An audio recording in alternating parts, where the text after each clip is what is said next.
Hello, Mr. President. This is about the coolest thing ever. I've been given a chance to ask you one question, and out of a million that I'd love to ask you over a beer, somewhere. When I thought about it, I kept coming back to this same article that I read a while ago about how presidents age extremely, just a lot faster than every other person in the world ages. They show pictures of people, of the presidents before their term and end of their term, and some of them, even just 4-year terms, they end up looking 20 years older. And you, my friend, are looking particularly distinguished. I mean that in the nicest way possible. But in all fairness, you've earned every gray hair you've got on your head, I have to say, by far. But you're expected to be superhuman when in reality you are nothing but human.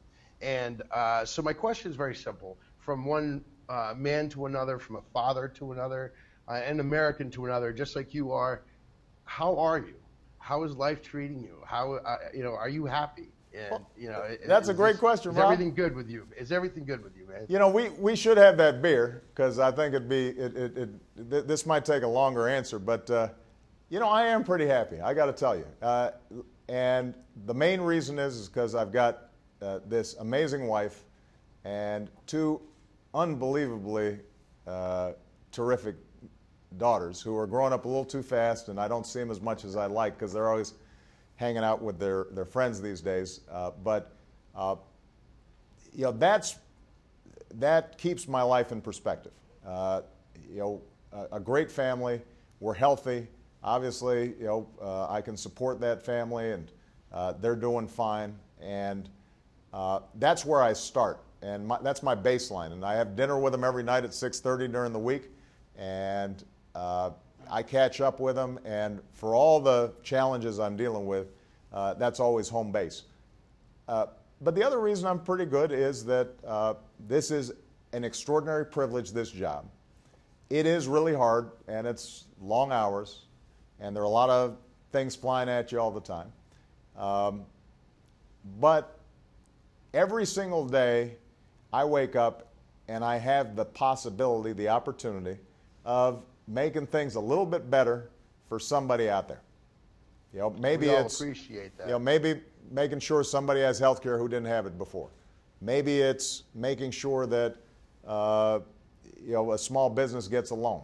Maybe it's helping to get a school instituted an early education program so the kids are getting a better start. And there's a big government. It's an ocean liner, so sometimes the changes you want don't happen as fast as you'd like. Sometimes the government will screw up, and since the buck stops with me, I have to look there and say, well, how do we screw that thing up? And we got to go in and fix it, and that can be frustrating when you got effectively 2 million people who are working for you. At any given time, somebody may be screwing up out of a couple million folks. But every single day, though, you just realize it's pretty lucky to be able to serve the American people this way. And when I travel outside of Washington, or when I have a chance to have a chat like this, I'm just reminded of how many wonderful people there are in this country. And as I said, the State of the Union, the economy is improving. Things are getting better. We are well positioned, better positioned than any country on earth to make this 21st century an American century. For me to be a part of that's a pretty good deal. And my wife, at least, still thinks I'm pretty cute, even with the gray hair. I just want you to know. You're looking great, man. You I definitely appreciate you. are. All right, man. All right, Mr. Thanks President. very much. Thank you, Rob.